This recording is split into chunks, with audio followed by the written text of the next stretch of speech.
Hello everyone, it's Wordup, and I'm here to finally bring you a video on my opinions of enhancement in the Legion Alpha. This will just be a video of me talking about the spec over some dungeon footage, so apologies if my voice drones on a bit. I have a link below for anyone who's not necessarily fully up to date with all of the new changes for a Google Doc which has got a list of all the spells and changes and everything like that, so you can read along whilst listening to this to make sure that you're fully aware of the ins and outs of the new spells and changes whilst I'm talking about them. So, as a brief introduction for those watching who aren't necessarily familiar with who I am or the work I do, I'm a long-standing enhancement player who has mained the spec for around 8 years, particularly in a PvE raid environment. I branched out during Warlords to produce a lot of guides, spreadsheets and video content on a more theorycraft level for the spec to spread any knowledge and experience I've learned to the spec's larger player base. Please though bear in mind that anything I say here is purely my opinion and speculation, and in no way is here to undermine anything other players are saying about the spec elsewhere, as in some cases I'm sure you will find things you may agree or disagree with me upon. This is solely what my experiences of the new enhancement design and its direction in the Legion Alpha first pass. I will admit it's took some time to get this done and out there, but I didn't want to bring any knee-jerk reactions to the table, as I definitely had some along with some other players, and have spent a lot of my time simply playing the spec in as many situations as possible to get the best impressions of the spec I can in its first form. I'll be separating my analysis between 3 videos, the first of which is this one here, where I'll be talking about the general flow of the spec itself, outside of talents, in general gameplay, dungeons, and brief raid tests. I'll be touching mostly on how it feels, plays, and if ultimately it works. In the next, I'll touch on talents and go through each tier to cover what works and what doesn't work, and whether there's any changes I think could do any good. Lastly, I'll take a more speculative approach and look a bit deeper into impact of design and whether the spec appears to be a viable option in the endgame. I'll also use the final video to post any suggestions or improvements I believe could help problem areas of the spec. So, jumping straight into the flow of the spec, I thought I'd start off by getting the big change covered first before I do any individual abilities, which clearly is the new resource system at Maelstrom. On a basic level, it functions similarly to Rage. It's generated through auto-attacks with a stat-scaling proc to generate extra resource in Wind Fury, much like melee crits for warriors, with a generation spell in Rockbiter. Whilst there are a lot of fundamental similarities though, it's really important to know that it truly doesn't feel the same as Rage when you're playing it. Your Maelstrom power bounces up and down more frequently, and with certain talents, much faster. Due to the nature of having no cooldown on your builders and always having something to press, be it Rockbiter or Lava Lash, it makes it a lot more involving and in some ways quite spammy compared to live. Personally, I find the resource quite basic to use, but with some parts of it leading to interesting choices. Unfortunately, regardless of that, the swing between high generation and low generation is massive.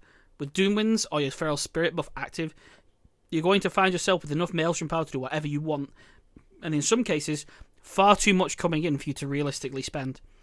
On the other side, when there's no cooldowns currently running, it suddenly becomes quite slow, like wading through quicksand, to build up enough to keep yourself going and tide you over to the next proc, especially when those aren't happening. I find that quite jarring in my experience as to how quickly the pace can ramp up and how quickly it can slow back down in bursts of activities and then droughts of waiting, and I think in some ways that could be improved and evened out. On the other hand, due to the resource existing, there are a number of talents and choices during gameplay that lend themselves very well to working with Maelstrom power. Having cooldowns that directly interact with a resource instead of being flat damage bonuses or pets as well lead to versatility. Suddenly, now wolves have a direct impact on your ability to AoE, as one example. On the whole, I think the resource system is somewhat of a victory. Though it's a simple change, the base combat style hasn't been compromised too significantly, though there are changes. But the balance of spikes versus droughts of generation feels, to me, like they could be smoothed out some more to keep it a bit closer in line to live enhancements feel. So the spells that encase the resource system then need to all have a pretty unique design to all have their place in moment-to-moment gameplay. And in general, I'd say they were successful in creating that to an extent. Aside from Rockbiter, a lot of enhancement mechanics of live are present here, just reshuffled to different spells or names. Flame Tongue operates in a very similar way to Flame Shock and Unleash elements, though it's a little bit higher maintenance to keep going. Storm Strike's cooldown is now double, which I'll touch on a bit further when I discuss the spell itself. And Lava Lash acts as a filler with no cooldown. Effectively, the cooldown of Lava Lash is instead dictated by Storm Strike and how much resource you're generating, so the frequency that you press both buttons isn't massively different to live. Lava Lash procs have basically been replaced by Storm Fury procs, which are instead affecting Storm Strike with a big boost to the frequency in which you can use it and the cost of using it itself. But this time they are triggered by all melee attacks done, as opposed to just Flame Shock ticks, which has a scaling proc rate as well with the mastery that you have. Initially, I was very worried about the proc rate for Storm Fury, and it would make it far too rare to feel impactful outside of big cooldowns and quite prohibitive to general gameplay. In some ways, this is true, but in others, I think I was oversimplifying the way that the mechanic works. That it scales directly with the amount of attacks that you do. That means during your bursts of attacks through haste boosters, as that is our primary mode of cooldowns, such as Feral Spirit, Bloodlust and Windsong, for example, you will be generating more cheaper Storm Strikes during those, but with those cooldowns, when they aren't active, you're already doing less damage and you'll suffer from less procs, which I found quite often. This was touched on in the Spikes versus Droughts I mentioned during the Maelstrom power section. I find it hurts the flow in extended combat. However, fundamentally, the design of having short bursts of high-speed, furious attacks needs the opposite swing of the pendulum to balance it out, so that the burst feels like it's powerful and that you're doing a lot of damage during that window. Therefore, I can see the reasoning behind and the need for it to work like this, and I am willing to accept it as a necessary evil just to make the spec work. The mastery scaling on Storm Fury / Wind Fury is also deceptively strong, as Storm Fury proc rates are effectively double dipping from the extra Wind Fury proc rates that can in turn generate Storm Fury attacks. This all culminates in our primary stat, I suspect, not just shifting to mastery over haste, but potentially shifting completely to mastery above all else for the reasons of smoothing out the dips in our rotation. Rockbiter is a very standard, run-of-the-mill, fairly boring filler to just build up Maelstrom during droughts. But other than that, it is simply a button to press to keep yourself busy. Lava Lash is also relatively tame, simply being used to empty out excess Maelstrom during high generation peaks without Storm Fury procs. So nothing too exciting there. Feral Spirit's haste and Maelstrom power generation bonus when you use them actually feels fantastic as a cooldown and is much more versatile than Wolves have ever been. Having the bonus generation for free is great for sustaining AoE via Crash Lightning, which is currently extremely intensive on your Maelstrom power. And in single target, it's purely a massive damage steroid, amping up your Storm Fury procs and your auto attacks, obviously, and generating enough Maelstrom to be able to use it on demand. Doomwinds from the artifact is also a fantastic addition. A short 45-second burst cooldown to fill up your Maelstrom bar and fish for some procs that's available frequently enough that I never really felt myself, while playing, waiting too long for it to come back.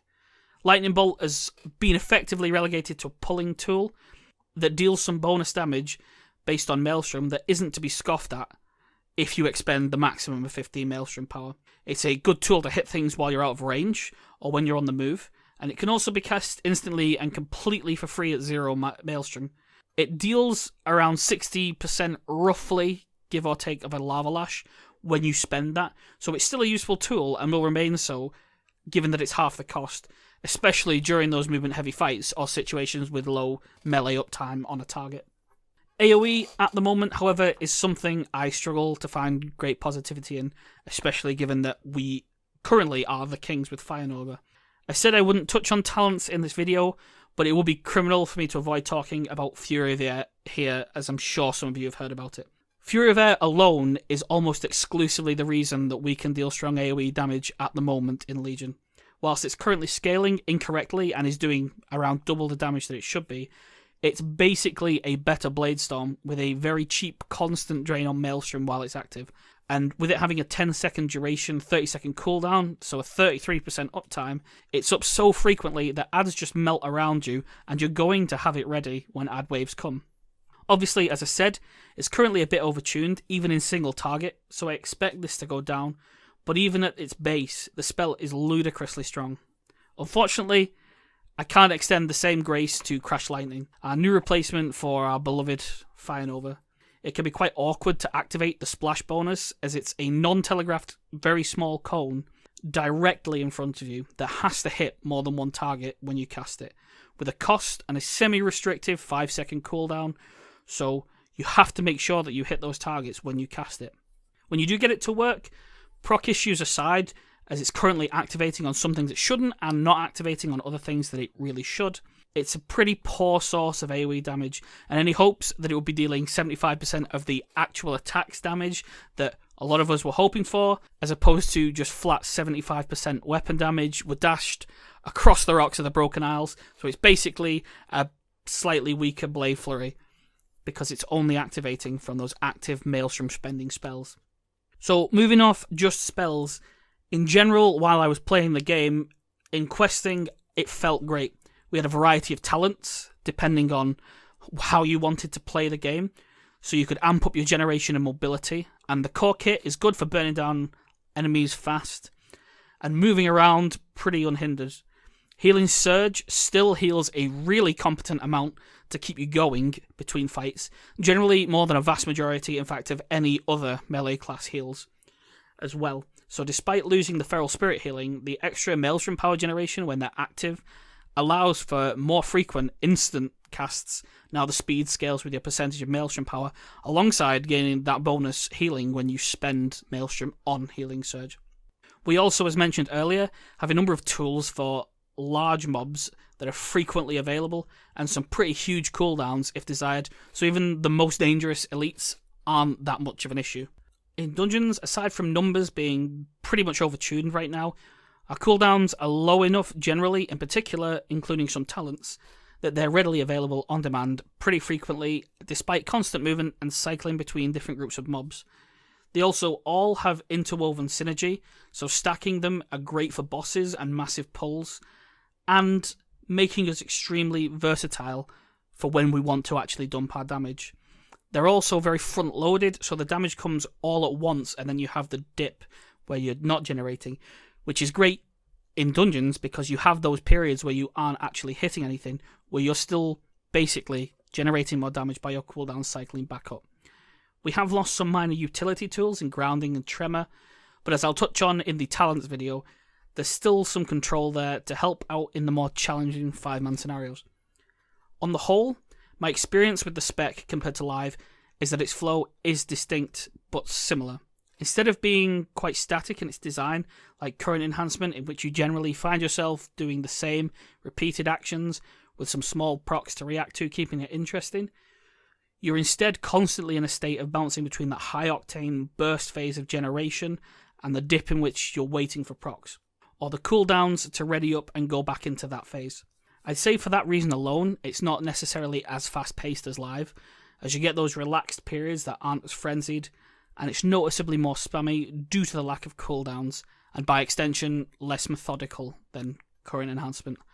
On the flip side though, during those burst periods, it really does amp up, and I find myself furiously trying to keep up with everything that's going on and all the resource that's coming in. It's enjoyable, and it's also definitely still enhancement, so I wouldn't worry about that. You'll find familiar things here that you can enjoy, but at the same time, it is a new spec, and it can feel quite different over extended gameplay for those that are very used to how current enhancement plays.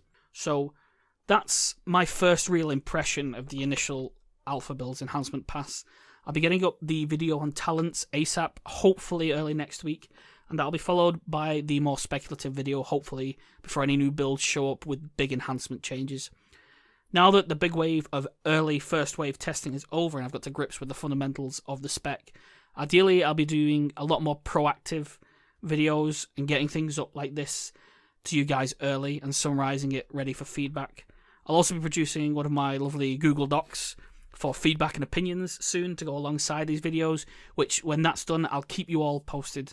So I hope you enjoyed the video, and if you did, hit the like button and subscribe if you haven't already for more Legion Enhancement stuff, and I'll see you on the next video.